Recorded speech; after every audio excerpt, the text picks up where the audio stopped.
I am now starting to share my screen to introduce the first speaker of the day. Let me read out the disclaimer. All the opinions, views, feedbacks, data, images, videos, interviews, or any other material shown during this event is purely for the learning and academic purposes. All the views or opinions expressed by the speakers, doctors, and patients in live mode or as recordings throughout the summit are their own and are not to be considered as endorsement of any brand either. This event is non-commercial, purely academic event, and the content, recording, or any part of this event cannot be used for any commercial purposes. Introducing to you the keynote speaker for the day, Ms. Jill Donahue, co-founder, Aurora Project, and founder, Accelerate. Jill believes it is dangerous that our people are being pushed away from the healthcare table and has made it her life's work to figure out how to gain back trust and engagement so life science people can contribute to better patient outcomes and business outcomes at the same time. As a teacher and author of 2 books and the transformational program, The Power of Purpose, and co-founder of the nonprofit, the Aurora Project, she loves helping people in life science companies become purpose-driven, engaged, and engaging partners to greater healthcare outcomes. Not surprisingly, it is these people who see the best business outcomes. She has identified big mistakes of our industry and researched solutions to those mistakes. It is her passion to share them. Over to you, Jill. Thank you so much, Swati. I'm going to share my screen now. There we have it. Excellent. So thank you, Swati, Vivek, and the rest of the planning committee for inviting me to come and chat about my most favorite thing, the power of purpose. When I first joined the industry many years ago as a sales rep, I came in with a background in psychology. And I noticed when I looked around me that the people in our industry were really strong in the life sciences. That arm was strong. We knew the data, the science, the information, we had that. But when I looked around me, I noticed that that other arm, the behavioral science arm, the arm that takes that information and communicates it in a way that the person in front of us understands it and acts on it, that arm was a little weaker. Does that make sense to you, Swati, Vivek? Are you with me on that? Yes, of course. Completely, okay. 100%. Okay, perfect, good. So I was quite intrigued by this and started studying it, and started presenting my research nationally and internationally, and then did my master's degree in adult education with a focus on influencing healthcare behavior outcomes. And then something happened when I was 35 that really changed my path. And that was when my father died as a result of a prescribing error. Oh my God. So, yeah. So being in pharma and standing in ICU, I kept picturing the closed door. What if my dad's physician's rep, CAM, MSL, whatever you call them, what if that person had been better able to access and engage my father's doctor so that he would have known the right product for the right time for the right patient? So I left Big Pharma 2 years after that to study this full time. And I was so fascinated with what I was learning. I had the privilege of interviewing world-class thought leaders about their research and how to better engage and impact and influence, and taking their ideas and applying it to us in our industry. People like Adam Grant and Daniel Pink and Mel Robbins and the best-selling authors and researchers. And then I also had the opportunity to interview thought leaders inside our organizations and take all these ideas and cull them into a couple of books that we wrote, Persuasion, Prescription, How to Influence Ethically, and Engage RX, the 3 Keys to Patient-Focused Growth. And what I was discovering, I was so excited that what I was learning, I just wanted to shout it from the rooftops and let everybody know about it. So I started speaking on global stages, and that's what brought me here to you today. what I was teaching really was teaching people how to move from feeling and looking a little bit like this to something more like this. Wow. When Wow. they're So energetic. talking about Perfect. exactly, right? And also changing the healthcare professional they might be speaking to from looking at them like this to something more like this, to try to together improve patient outcomes. And there's one thing, if I were to boil down my research and what I've been learning, there's one big piece of the puzzle that has been missing. And I will summarize that by saying it is this authentic patient focus, not surprisingly given the title of our day today. Very true, very true. But the word that we want to talk about today is authentic, the authentic patient focus. And we could translate that or replace that with another word, being purpose-driven. So that's what I want to talk about today, is our journey to finding our purpose. And I'll start by saying, wherever you look, wherever you read all about it. When we connect to our purpose, everyone wins. It is unequivocally the best thing that is good for healthcare. It is good for you, the employee. It's good for your organization. It's good for healthcare professionals. And of course, it's good for patients and caregivers, which, by the way, includes us all, because we all are or will be patients and caregivers. So let me start, though, with you. It's good for you. And I'm going to ask some questions here. And please use the chat box if you would. And Swati and Vivek, if you can let me know. Sure. Why not? Yeah, definitely. Thank you. Definitely. You can be the voice for the audience. Thank you. Yeah. I don't know if people know Daniel Pink, or if you've read one of his books here or watched his very popular TED Talk, but I greatly admire him. I've had the privilege of interviewing him twice. He's considered to be one of the top 10 business thinkers in the world. He summarized 50 years of research on what motivates us in the workplace, and he identified 3 keys to exceptional performance. Anyone want to guess? If you'd write in your chat box, what do you think those keys are to exceptional performance in the workplace? Dr. Swati, can you repeat that question Yes. for everybody to understand in our accent? Yes, sir. So, can we have your comments in the chat box about identifying 3 key exceptional performance? Excellent. Empathy. We have answers like Okay. empathy, skills, great. Then we Mastery. have strategies, we have Nice. attitude, you have empathy, you have Good. servant leadership, knowledge, discipline, Focus. leadership, honesty, Yes. integrity, determination. My God. Oh, I love all these. These are good. Well, do you want to hear what Purpose. Daniel? Ah, that's Good. what- Somebody said purpose. Purpose. Yes. Wow. Yes. 2 of them have said it's purpose. Great. Excellent. Yes. The other 2, purpose is there. The other ones are autonomy, mastery, and purpose. So autonomy, having the ability to act when you need to, mastery, having the skills to do it, and purpose, the why behind what you do. Let's look at another study. Harvard Business Review reported in their energy project, they studied 20,000 employees across 25 industries on how they feel and perform at work. The presence or lack of what, type it in the chat box, and I'm not trying to trick you here. What do you think it is? The presence or lack of what had the highest single impact? What do you think? Purpose is an answer. Purpose, discipline. Excellent. Purpose. Okay.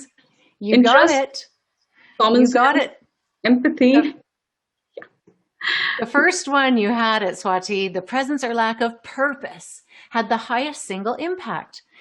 Blue zones. Some of you may have read this book, identifying where people live longer and healthier, from the National Geographic. They discovered that people that know their purpose have more years extra life expectancy. Take a guess, guys. What do you think? How many years of extra life expectancy do you get when you live in awareness of your purpose? Put it in the chat box. 10 years. Good 10, guess. 5, 10 5 years, years. 10, 15 15, years. 25, 15, Okay. wow, Okay. 10, 15, 9, Good 65. guess. 65. Well, they found seven extra years. I think that Lifetime. Somebody has said pretty astounding. lifetime. Nice.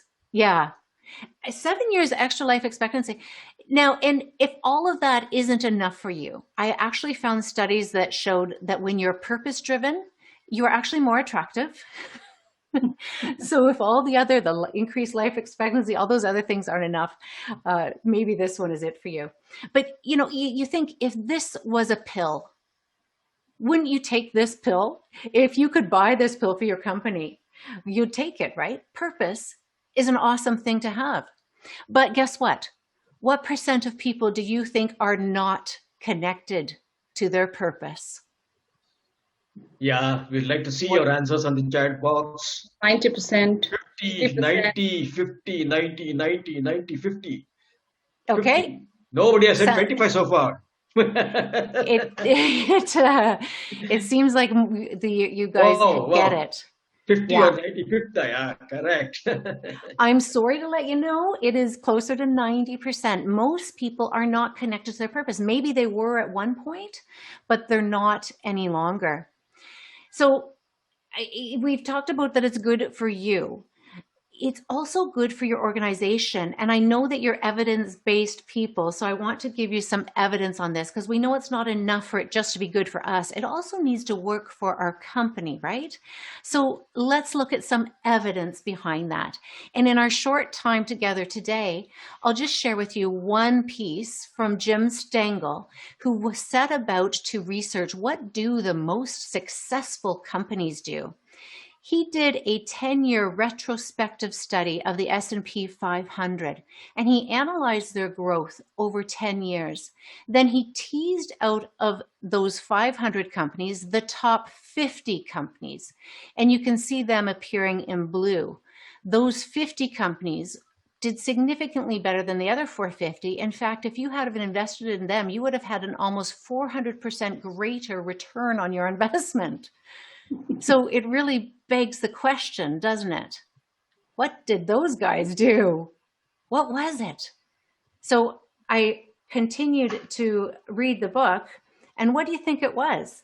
The top 50 focused on there. Anyone want to guess in the chat box? Employees.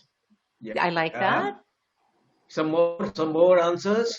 Goals, analysis, customer, vision, customers, target, work environment, stakeholders, purpose, process. Okay, there it was. Wow.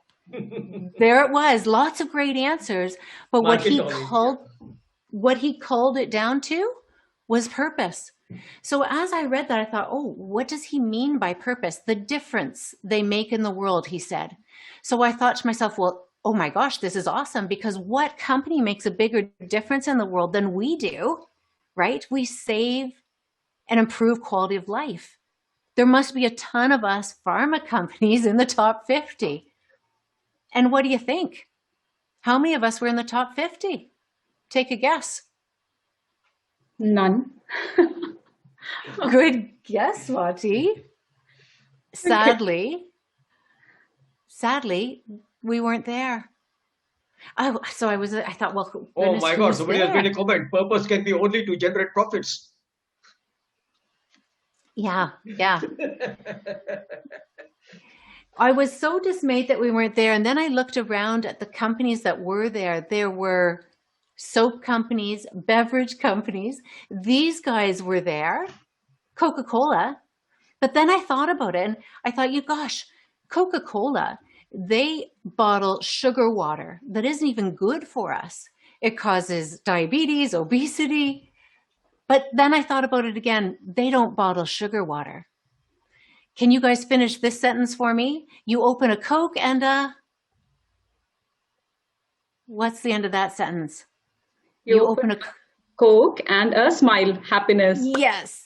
Happiness, smile, exactly. So imagine the brilliant marketers, the brilliant people in corporate communications who years ago sat down and said, we can't bottle sugar water. It's got to be something bigger. And they decided that they would make their mission to refresh the world, inspire moments of optimism and happiness, create value, and make it all All of this from sugar water. Wow. When you go to work for Coca-Cola, you make sharing happiness your life's work. What I want for pharma companies is that people know when you go to work for pharma, you make saving lives your life's work. That's what I want for us in our industry. I firmly believe that the top 50 pharma companies are going to be the ones who figure out how to focus on their purpose. And another P word that we could replace there, patience. Those are the companies that are going to do best. And there was a time that we had this right. And Swati, would you read this one out loud for me, please? Sure. By George W. Merck, we try to remember that medicine is for the patient. We try never to forget that medicine is for the people. It is not for the profits. The profits follow, and if we have remembered that, they have never failed to appear. The better we have remembered it, the larger they have been. Exactly. So he had it right. Under his tenure, he grew their business by 2,300%. He was said to inspire a generation with a calling to the cure. But then even when I have people with Merck in the audience, they say, then what happened, right? They were at the time the world's most admired company 7 years in a row in Fortune magazine. Can you imagine that? 7 years in a row, world's most admired company. Wow. 30 years, my God. It was a different time, right, Vivek? It was a different era. And I summarize what happened in our short time today. I'll summarize it by saying the 1990s happened. And with the 1990s, there was some thinking that will be summarized by this movie, Wall Street. Do people remember the movie Wall Street? And the character played by Michael Douglas, the Gordon Gekko character, who said, greed, for lack of a better word, ladies and gentlemen, is good. And that thinking, that belief led us astray in the 90s. It led the financial industry astray, and it led us astray. And we all know what happened as a result. And that brings up the elephant in the room, and that is that trust in us gets lower every year. In some surveys, we're ranked as low as tobacco companies. And to me, this is just completely unacceptable. This is a survey amongst Americans in 2017. The net fair, but do you see where we are there? Did you scroll down, Vivek? Drug companies, minus 36 at the bottom. My God. Yeah. Look who we're below. This is below the White House. This was in Trump's administration. We're way down there as a favorability. Woo! Just not okay. Just not okay for me. But here's the thing. Whose interests do healthcare professionals, patients, caregivers, society believe we, pharma, have top of mind? What do you think, guys? Put it in the chat box. Sure. A, B, or C? Whose interest do HCPs believe we have top of mind? It's C, patients. A, Patients. Good to see so many people saying patients. I'm very happy to see that. Great. Ours, patients, more and more patients, 90% patients. Wow. Patients, all the way, patients. Good. I wish that they did. I wish that Healthcare Professionals Society believed we had patients more top and more of mind. Yeah. But what I'm afraid of is that typically they believe we have our interest top of mind. We need to have patients' interest top of mind. But often they think that we have our interest top of mind. That's why we are so low in favorability, because they feel that we have our own interest top of mind. And when we look at the low trust, without trust, we can't engage. Trust is an essential criteria to engagement. In fact, I think this might be my most important slide. People are engaged most by those what do you think? Okay. They trust. Nice. Please chip in. Okay. Trust, admire, care, believe. Yeah, good. And believe. So as mentioned, trust and connect. Good. I like those. Care. Somebody has mentioned care, Care. Yes. happiness, Care for admire, them. believable, Yeah. expectations, adore, passion, admire, Good, good, trust good. and care, trust and care, purpose, purpose, purpose, satisfaction. People, it turns out people are engaged most by those they trust, admire, and believe care for them. So I want you to think about someone you trust, admire, and you believe cares for you. What would you do for them? Literally anything. Yeah, exactly. The question more is what wouldn't you do, right? Anything. You'll do anything. So how are we doing? Do our customers, do patients, does society, do healthcare professionals trust us, admire us, and believe we care for them? And that awkward silence is what I get when I ask this question around the world to C-suites everywhere. I get a lot of eyes lowered to the ground because they know that that is our problem. And that's what is leading to these silos between us and them. And guess what? Silos inside our organization too, between the famous silo between commercial and medical. And it doesn't end there, because you know there's silos even within your own department between marketers and marketers. But there's not room for us to have silos. We all need to play well in the sandbox because of this. I don't know if you've heard this statistic before that medical mistakes. God. Yeah. It implies that it's safer to go walk into an airport than a hospital. Oh, But this is sobering, isn't it? Terrible, And terrible, terrible. I think we have an important role to correct this. I see it that we need to be in that pit crew around the patient. And we look at this pit crew around this patient, and they all have something in common here, don't they? They're all wearing the same team jacket. So let me just put our team jackets on.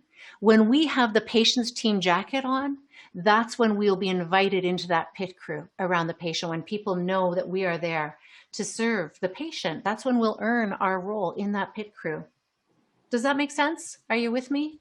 Yeah, Vivek and Swati? Yes, Yeah? yes. Okay, let me ask you a question then.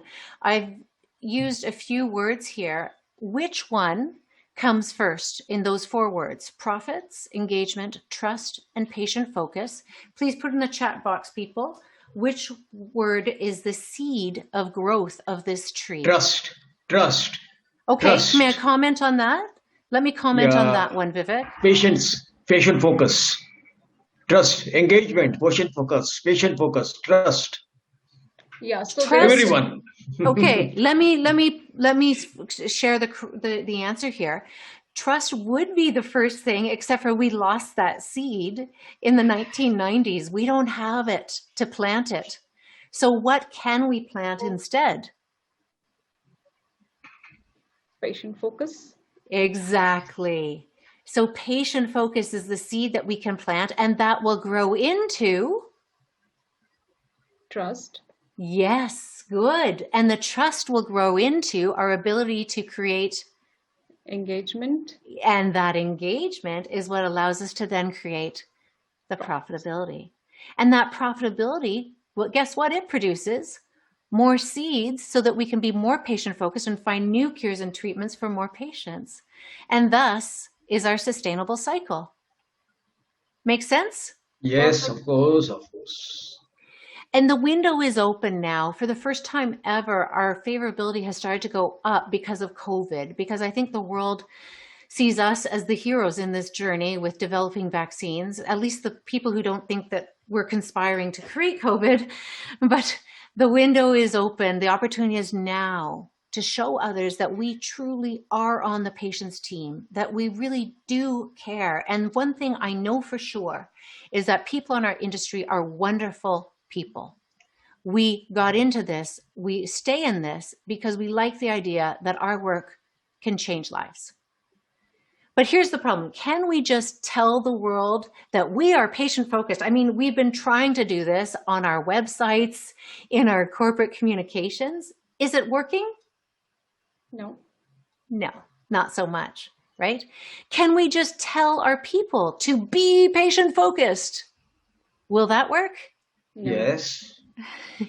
Maybe not just yelling at them. Maybe what I think we need to do is help them. Here's what they're saying, Vivek. When we did this is the first ever global patient-centric benchmark survey. Wow. We asked them, how important is a patient-focused mission? And we compared that with how confident are you that you can deliver on it? So what do you think? Was the importance high or low? What do you think?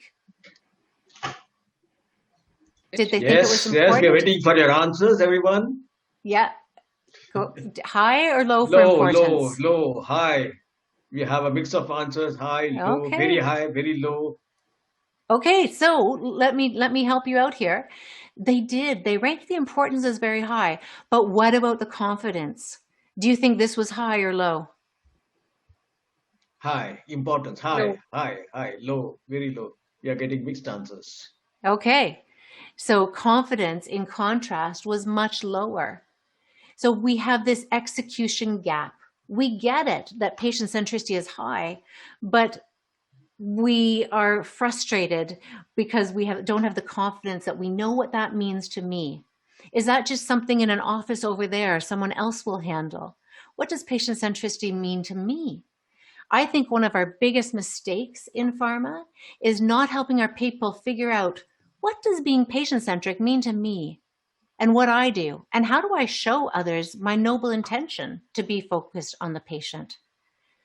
So if we go to the literature, Daniel Cable talks about two things that can help our people connect to their purpose. Number one is to help them witness how their work impacts others. Now, I have seen some great things, and if you could put in the chat box, what are some of the things that your organization is doing to help your people witness how their work impacts others, how their work impacts patients? What is your organization has doing? To be imbibed in core values and vision statements. Mm-hmm. Patient focus has to be imbibed in core values and vision and vision statements. Love that. Good. Waiting for more answers. Training, integrity, palliative care, cross connection, get feedback by the organization. Nice. Nice. Webinars focused on pharmacists and patients. I hear people say things like, we bring patients into town halls. We're starting meetings with patients. We've changed our goals to talk about patients served, not dollars. We've changed the language we use. We don't talk about customers. We talk about partners. We don't talk about a market share. We talk about patient lives. All kinds of things to help people witness how their work impacts others. So I give our industry a bit of a check mark on that right now. I think we have lots of room for improvement, but we're starting to do that better. So I want you each to think about, how can you help yourself and your people witness how your work helps other people? The second thing that we can do to help our people connect to their purpose is to develop your own story about the why of your work. Why are you here? And does this work for everyone in the organization? I have a question for you. Is it possible for a doctor to view her work as a job, just a plain old job, while the person cleaning her office sees her work as a career, and the administrator in a medical office sees her work as purposeful? Is that possible? What do you think? Yes or no? Type it in the box. Yes, let us see. Yes, okay. Yes. Yeah. A few no's also, mainly okay. Yes, one more no, possible. Well, for those who said yes, why is it possible? Because it's all in the choice of the person, right? It's up to you how you see your work. To find meaning in your work, sometimes you just need to change how you think about it. Sometimes you need to look at things from a different perspective. This story became very real to me. I want to introduce you to Johnny Johnson. He was the shuttle bus driver taking us from our rental car in the Phoenix airport to the airport terminal. So think about it. Johnny drives this route over and over again every day. But we got on this shuttle bus, a little frustrated from an experience we had with the rental car, and people on the bus were grumpy, and Johnny's voice boomed over the loudspeaker, and he said, "Welcome to my shuttle bus. It is my privilege to serve such an esteemed group of people." So we all sort of smiled and looked around. And then he went on to explain, "No, really, you guys are the ones who had a dream of a vacation and you actually planned it. It's my privilege to be here to serve you." So when we got off the shuttle bus, a couple minutes later, I went and asked him, I said, "Johnny, I just love your energy. Look at the smile you put on my face. You can see my daughter in the background. Look at all the smiles you made." And he said, "That's my job. I'm here to put smiles on people's faces." You see, he explained that he had his master's degree back home, but when he came to the States, he needed to put food on the table, and he had a choice to make. Was he going to just drive a bus in a circle, or was he going to have something bigger? And he chose to decide that his job was going to be to put smiles on people's faces. So I said, "Johnny, that's amazing." I said, "I bet you make more money than the other guys." And he said, "I make $100 a day." And I said, "Wow. What do the other guys make?" He said, 40. One day, he said, "I made 500. It was my birthday," he said. And then I said, "Well, that's just amazing, Johnny. You put smiles on our faces. Look at the beautiful smile on your face. Plus, you make over double what your peers do." And he said, "Yeah, but you know what? People are smart. It's got to come from here." And he put his hand on his chest. And I said, "Oh my gosh, authentic," right? I said, that's my workshop wrapped up in Johnny's story right there. That's the whole thing. It's got to come from your heart. It reminded me of the story of JFK speaking to a janitor in the 1960s on a NASA visit. And he approached this man and said, "Well, what do you do?" And that janitor stood up tall and proud and said, "Mr. President, I'm helping to put a man on the moon." You see, he was connected to the fact that if he didn't pick up that banana peel, well, Neil Armstrong might trip and not make history. So yes, everyone can be connected to their purpose in our organizations. Everyone, from the person at the front desk all the way up to the C-suite, everyone is helping to improve patient lives. So I want you to think about your why. Why are you here? Why are you in this industry? And you may say, "Well, it was just random," or, "Well, to put food on the table," but I want to push you. I want to push you further because frankly, you could put food on your table in another industry. Why are you here in this industry? Yes, of course, we're all here to serve our families. That's number one, but you can do that anywhere. So why are you here in this industry? I want you to ask yourself, why did you choose pharma? For some of you, you were healthcare professionals to begin with. Why did you choose healthcare to begin with? And then why pharma? What makes you feel proud about working here? So patients and make them smile. What was that? Yeah, that's a answer on the chat box. Make patients smile. Yes, exactly. You hope your work helps whom? And where does your desire to help others come from? We're all on this call in the business of helping people. Helping the people we work with, help healthcare professionals, help patients, or some string like that. So why is that important in your life? Where does that come from for you to want to help other people? The answer to that question in there will be your why story. I don't know how many people have seen or heard of Simon Sinek. He's quite well known now since he had a TED Talk that is one of the most popular TED Talks and a best-selling book called Start With Why. And he researched, what do the best communicators do differently than all the rest of us? And he said, well, all the rest of us, when we communicate, we usually start with what, maybe we get to how, and rarely get to why. But do you know what the best communicators do? They start with why, not surprisingly, the title of his book. You'll be surprised when you look around you and think about your communication, just how little we really do start with why. But those are the ones who are the most successful. When they connect with and share their why. You will know you are successful when a child in your life feels proud when they tell their friend at school about what you do. Let me share a little story with you. Meet Kelty Stewart. She's a pharma rep here in Canada, and she reached out to me about a year after she experienced our Power of Purpose workshop, and she said, Jill, I think you'll like this story. And I did very much. She said that they were at their cottage, and it was a rainy day, and she had these two boys, meet Rory and Mac, age 6 and 8. She had these two busy boys, and she didn't know what to do. So she pulled out the markers and the crayons and the paper and she said, okay, we're going to draw a picture. It's art class. I want you to draw pictures of what mommy and daddy do for a living. So then she sent me a picture of the refrigerator at the cottage, and I'm just going to zoom in to the pictures here. So here's a picture of what daddy does. So can you tell me what's daddy's job? He's a pilot. Yes. Yes. Pilot. Very good. Pilot. You are correct.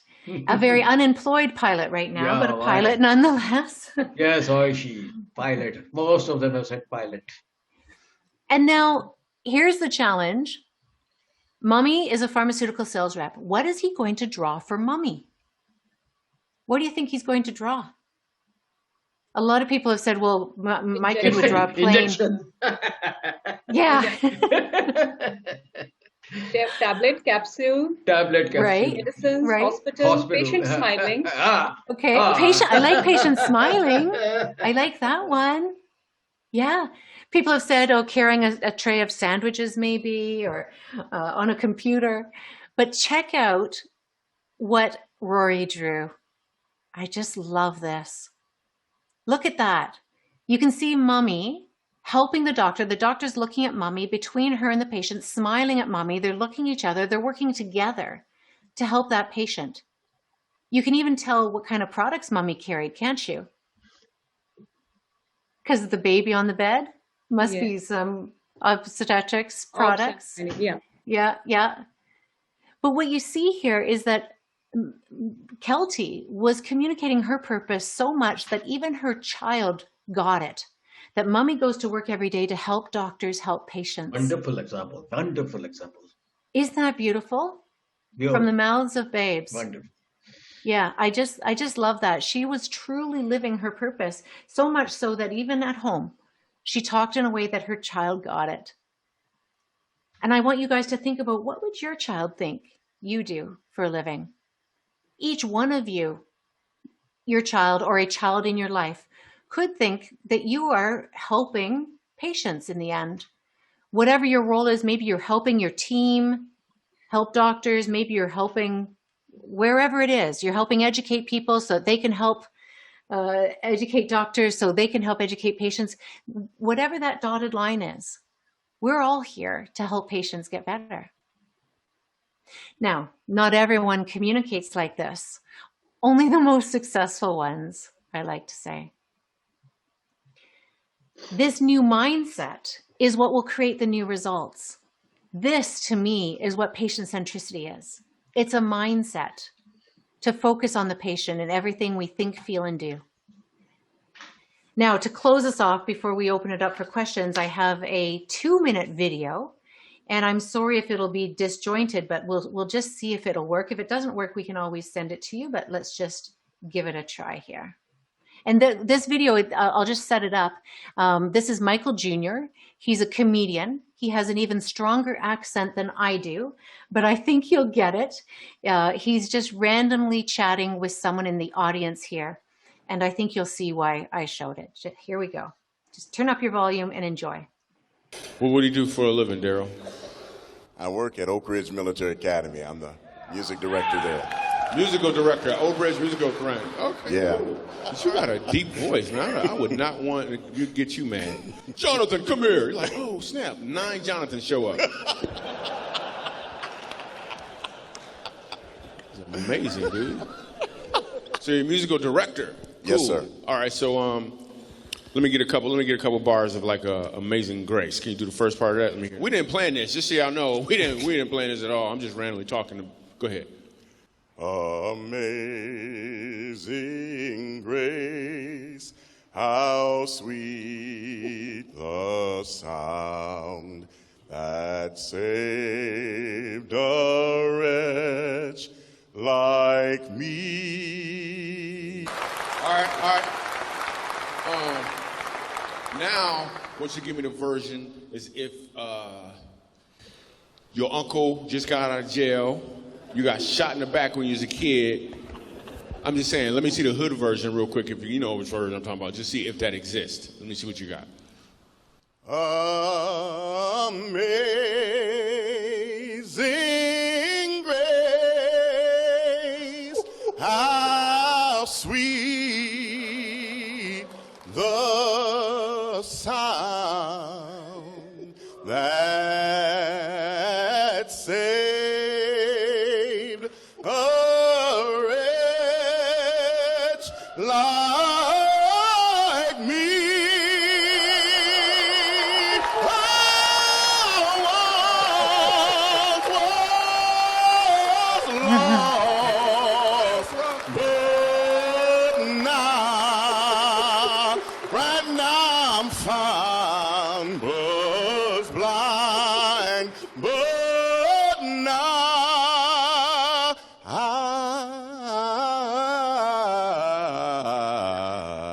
I see. Let's go now. That's what I'm saying. Oh, goodness gracious. So my question for you is, which version of Amazing Grace will you sing tomorrow? Well, And that is the power of purpose. Thank you. Wonderfully put, Jill. 3 cheers to you for such a wonderful presentation and this video, which is actually making a mark, people connecting to their purpose, people being very dull without a purpose and getting in a different planet altogether when they're Exactly. Yeah. A different planet altogether. Exactly. Great presentation. Wow. Thank you so much. Thank you. Thank you so My much, Jill. pleasure. Thank you. Thank you for inviting me. My pleasure. Let me take some question. Okay, the questions are raining literally. So I'll have to pick up the drops. How can I personally, being a brand manager, imbibe patient centricity in my sales team and our organization? This is a question to Jill. Mm-hmm. Yes, we have loved seeing the difference when sales teams switch to be more patient-centric. So it starts with mindset. It starts with how you speak and how you present your patient centricity and how you encourage them. How do your presentations start? I love taking a marketing presentation and changing the mindset of the presentation, right? So that you talk about the patient right up front. You have a story about the patient. It can be everywhere. We actually work with sales teams to have them come up with, they brainstorm what they need to start, stop, or continue to do to be patient focused and to keep that patient focus top of mind, even on the gray, rainy days. And it starts with them first connecting with why it is for them. We can't tell them to be patient-centric. It has to come from their heart. So we inspire them to find out, why are you here? Why is this meaningful to you? Besides feeding your family. Wonderful. Thank you, Jill. Mr. Swaroop, I cannot find your question because it's raining questions in the chat box. Please come live and if you can ask or write it down again in chat box. Let him come live. Yeah. Swaroop, Another can question you come in live? US. Yeah. In US, how many companies really follow patient centricity amongst top 50? That is a question. I don't have that statistic top of mind, and First you put that from you can easily have this. I hear someone talking, but I'm not sure. What is this? Yeah. Yeah, I don't have that question. What I can say is that it is increasing. So more and more, I am encouraged more and more. Big companies, small companies, medium size. I've been doing this for 2 decades now, and I am thrilled to see how how much it's increasing and becoming more of the way of the world. Sure. So we have started somewhere and we are going on that path. And Yeah. in India also we are pursuing that same path, connected to purpose, connected to patients. Yeah. Okay. Is patient centricity a mindset or activity related to patients? That is. Yeah. It starts with a mindset that leads to the activity. So yes, mindset and activity. Yeah. The mindset drives that activity. Perfect. The question from Prashant Menon. Please take up, sir, if you have seen that. Yeah, I would request Prashant to come on live, please. Yeah, Mr. Swaroop, you are unmuted. You can ask the question, and anyone who wants to ask the question, just raise the hand. Raise hand. Thank you, Jill, for your excellent presentation and the thought line. Thank you. The purpose-driven organization and having patient centricity in the core. Now, how do you see? We come from various backgrounds. We join an organization, and they have a particular value system in purpose. And when you select an organization, how do you understand whether your purpose, your values are aligned to the company that you are planning to join? How do you know that beforehand, so that there'll be a good match between the two purposes? Yeah, it's interesting because right now I'm working with companies in their recruitment questions so that they can find people who are purpose driven. So they're asking the right question to find purpose driven people who find meaning in serving the patients that they work on. But I hear that your question is from the other perspective. If you're shopping for a company, how do you find out if they're purpose driven?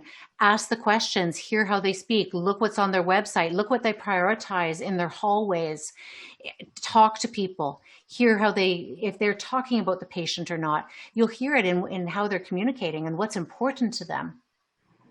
But those are excellent things to look for. That is how I would prioritize an organization that I would want to work for, is one that is very purpose-driven, patient-focused. And I would listen to the language they have, etc. Thanks a lot. Thank you. Thank you, Jill. So we have finished on time this session. Thank you. It's my pleasure. Enjoy your day, everyone. Bye-bye.